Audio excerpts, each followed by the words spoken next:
Sapagkat ang utos ay tanglaw, at ang kautusan ay liwanag, at ang mga saway na turo ay daan ng buhay.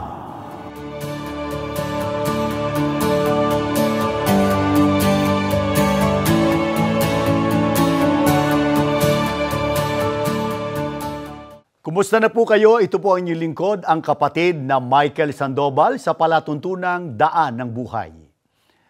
Marahil, kayo man po ay naniniwala na ang Panginoon Diyos ay dapat nating pag-ukulan ng napakataas na paggalang at pagpipitagan. Subalit, may mga taong sa halip na ito ang gawin ay nilalapastangan at pinawawalang kabuluhan pa po nila ang Panginoon Diyos.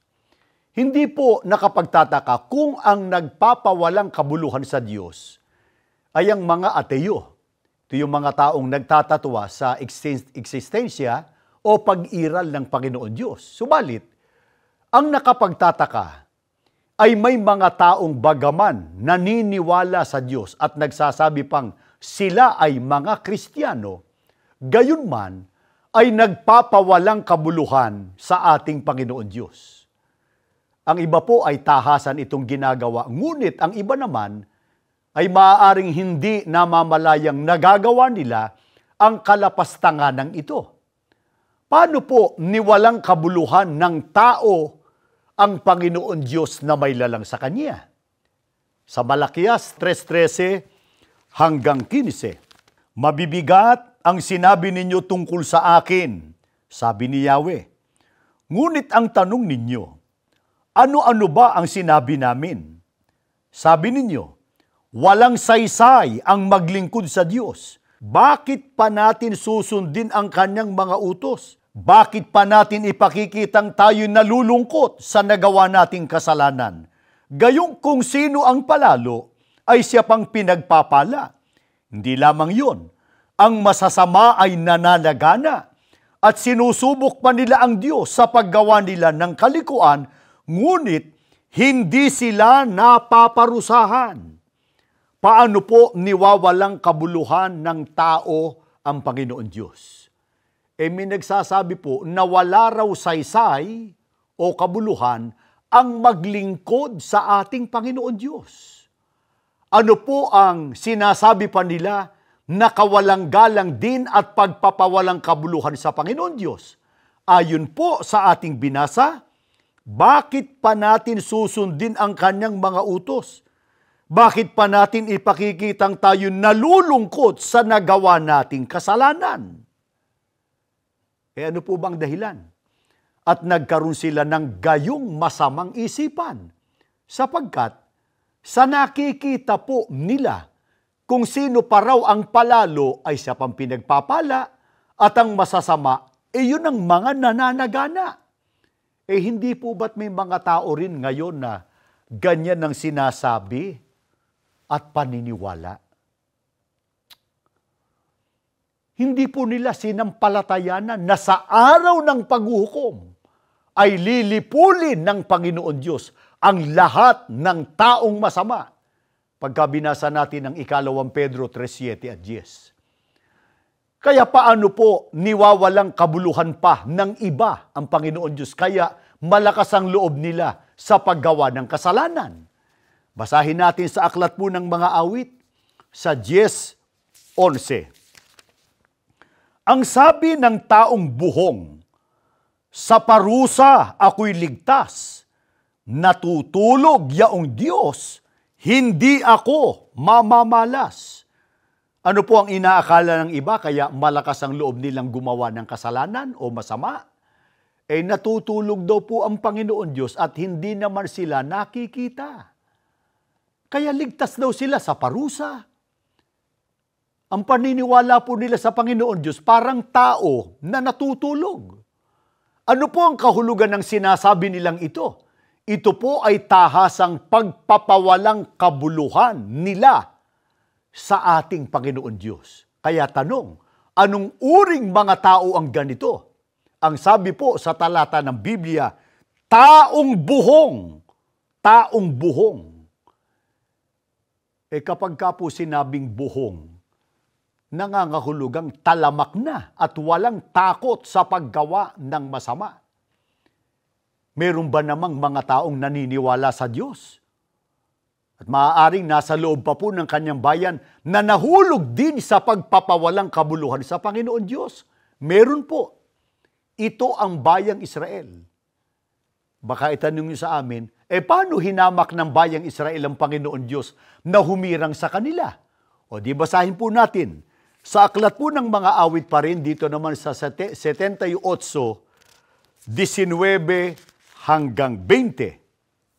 Kinalaban nila ang Diyos nang sabihin ng ganito, sa gitna ba nitong ilang mabubusog niya tayo? Nang hampasin niya ang bato, oot, tubig ay bumukal. Dumaloy ang mga batis, tubig doon ay umapaw.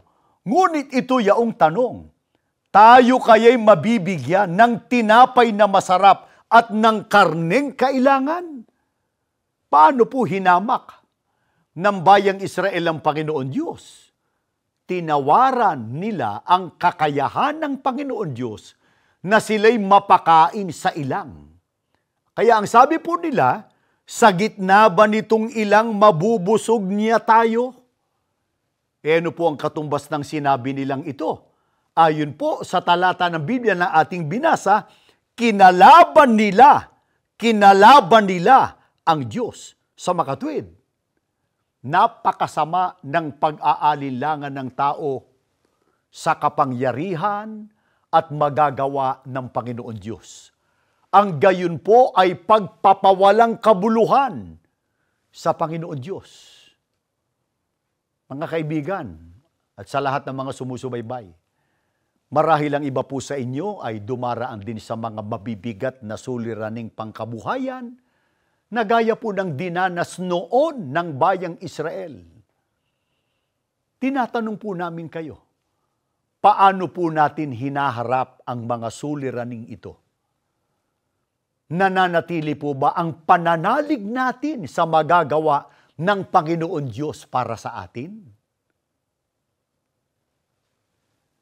Paano po natin makikilala ang mga taong nagkukulang o kaya nawawalan ng tiwala sa Panginoon Diyos? Paano po ba nahayag ang kakulangan ng pananampalataya ng bayang Israel? Basahin natin sa aklat po ng mga awit sa 106, 24 hanggang 25. Ang lupang pangarap na ipinangako'y kusang tinanggihan, dahilan sa sila'y hindi naniwala sa pangakong tipan.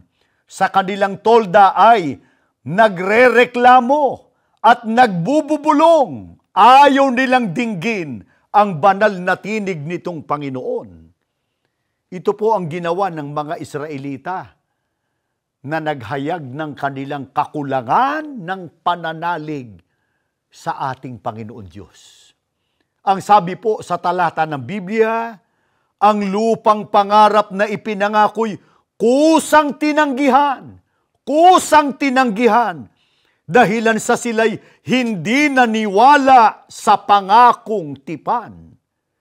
Hindi po ba't ang Panginoon Diyos na nangako sa kanila ay tapat at hindi marunong sumira sa kanyang tipan?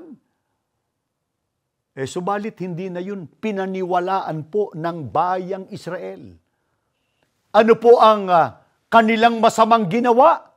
Ayon po sa talata ng Biblia na ating binasa, sa kanilang tolda ay nagrereklamo at nagbububulong. Ayaw nilang dinggin ang banal na tinig nitong Panginoon. Sa makatwid, ito po ipinagdidiinan namin.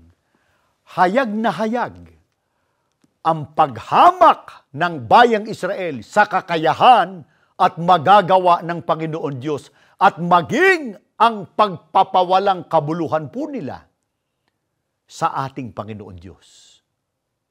Kaya tanong, pansinin po ninyo, sino ang pinipinsala ng mga taong hinahamak at pinawawalang kabuluhan ang ating Panginoon Diyos? Pakinggan ninyo, babasahin natin sa aklat po ng mga awit sa 78, 19 hanggang 21, ganito ang maliwanag nating mababasa. Oo, sila'y nagsalita laban sa Diyos. Kanilang sinabi, makapaghahanda ba ang Diyos ng dulang sa ilang? Narito, kanyang pinalo ang bato na ang mga tubig ay bumubulwak at mga bukal ay nagsisiapaw. Makapagbibigay ba siya ng tinapay naman? Ipaghahanda ba niya ng karne ang kanyang bayan? Kaya't narinig ng Panginoon at napuot at isang apoy ay nag-alab laban sa Jacob at galit naman ay napailanglang laban sa Israel. Ano po ang sinapit ng Israel noong sila ay magsalita laban sa Diyos at kanilang tawaran o hamakin ang kanyang kakayahan? Nagalit po ang Panginoon Diyos at nag-alab ang isang apoy laban sa kanila, sa bayang Israel. Ito po ang isipin nating mabuti mga kaibigan po namin. Hindi po ba't ang Israel din ang napinsala bunga ng kanilang pagpapawalang kabuluhan sa Panginoon Diyos? Alam po ba ninyo kung ano ang pinsalang sinapit ng Israel? Basahin natin sa awit 106, 24 hanggang 27 dito po sa Magandang Balita, Biblia. Ang lupang pangarap na ipinangako'y kusang tinanggihan, dahilan sa sila'y hindi naniwala sa pangakong tipan. Sa kanilang tolda ay nagrereklamo at nagbububulong. Ayaw nilang dinggin ang banal na tinig nitong Panginoon. Sa ginawang yaon, nagalit ang Diyos. Siya ay sumumpang sila'y lilipulin. Mamamatay sila sa gitna ng ilang. Sila'y ikakalat, dadalhin sa bansa niyong mga hintil. Sa lugar na iyon, mamamatay sila sa pagkaalipin. Ano po ang ginawa ng Panginoon Diyos? Sa lahat ng hindi naniwala sa pangakong tipan, sa halip po ay nagreklamo, nagbububulong, ipinasya po ng Diyos na sila ay mamatay sa gitna ng ilang at ang iba'y mabihag at mamatay sa pagkaalipin. Bakit po gayon ang ipinasya ng Panginoon Diyos sa mga nagpawalang kabuluhan sa Kanya? Pang-aapi ba ito ng Panginoon Diyos sa tao? Hindi po. Sapagkat hindi gumagawa ng masama ang Diyos at wala siyang inaapi. Pagka binasa po natin dito sa aklat ng Job, sa 34:12, ang dakilang Diyos ay di gumagawa ng masama.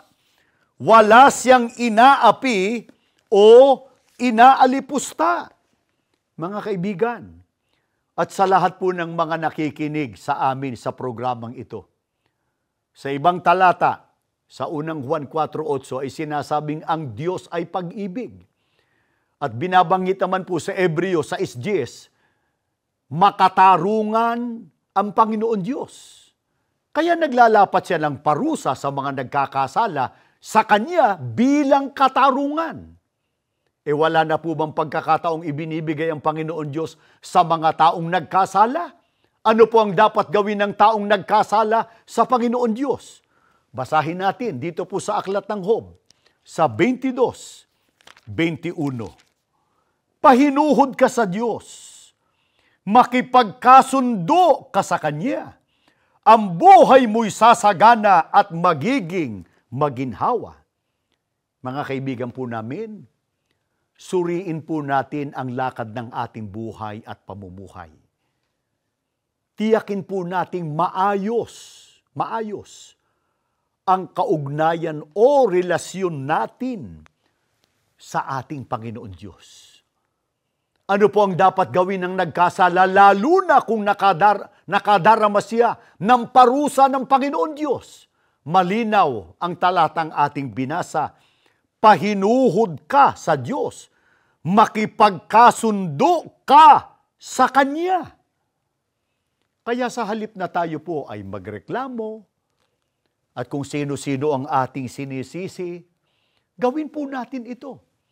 Makipagkasundo tayo sa Panginoon Diyos.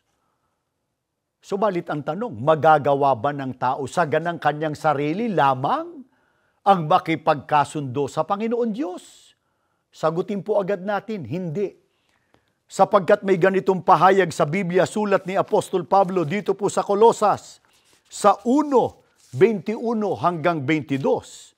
Dati, malayo kayo sa Diyos at ibinilang na kaaway dahil sa masama ninyong pamumuhay.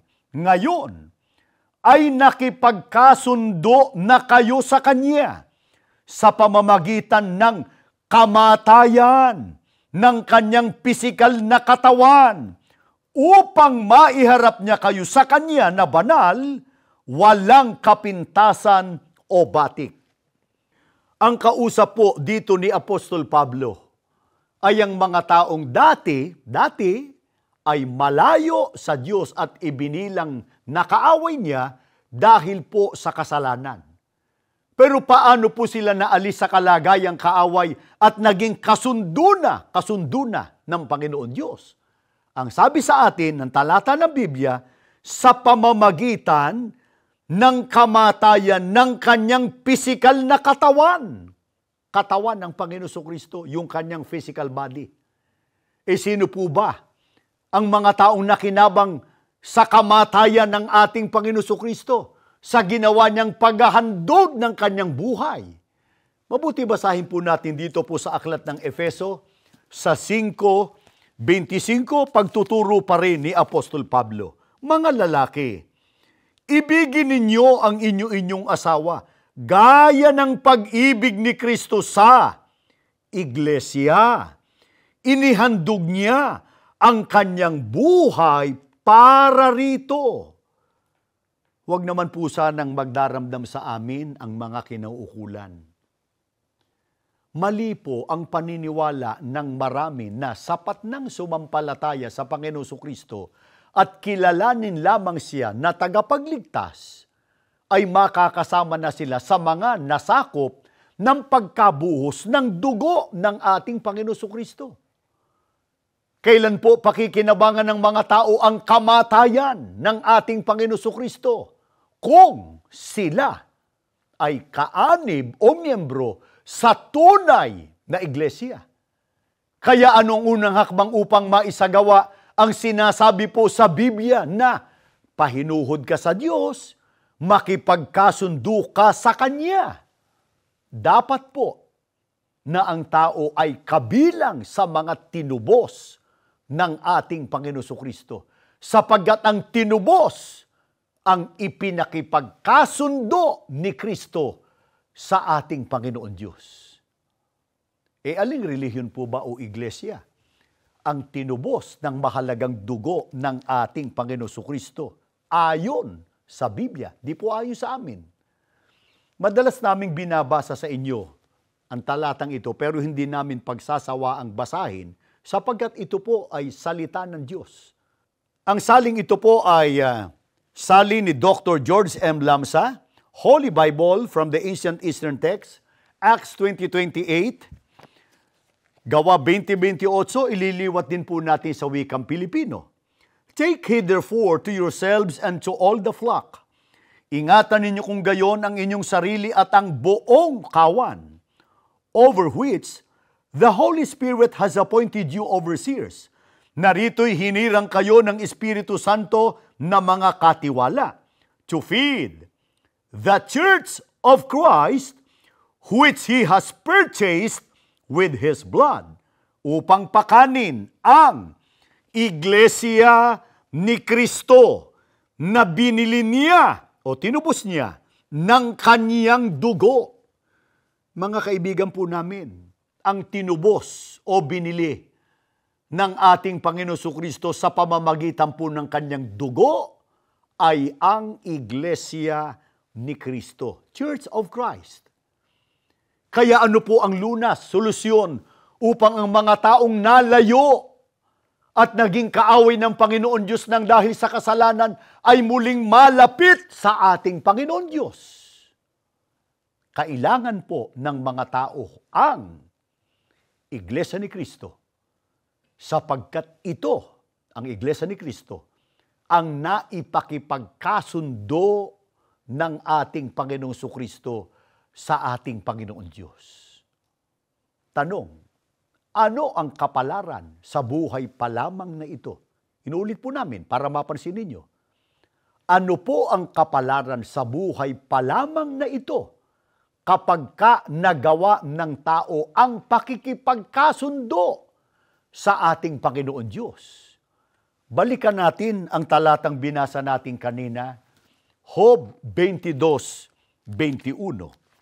Pahinuhod ka sa Diyos, makipagkasundo ka sa Kanya.